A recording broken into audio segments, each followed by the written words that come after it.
గురువారం నాడు తిరుప్పావడం సేవలో వేద పండితులు వేద పారాయణంతో పాటు శ్రీనివాస గద్యం పఠిస్తారు.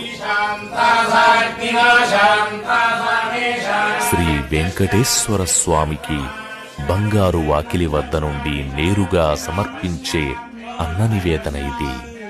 బంగారు వాకిలి ముందు గరుడాల్వార్కు ఎదురుగా 4 స్తంభాల మధ్య 484 కిలోల బియ్యంతో తయారు చేసిన పులిహోర రాశిని పెద్ద శిఖరంలాగా ఏర్పాటు చేస్తారు.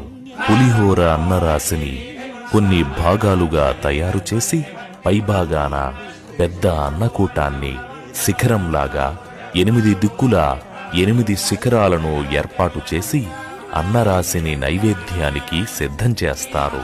అందుకే ఈ తిరుప్పావడను అన్నకూట మహోత్సవం అని పిలుస్తారు.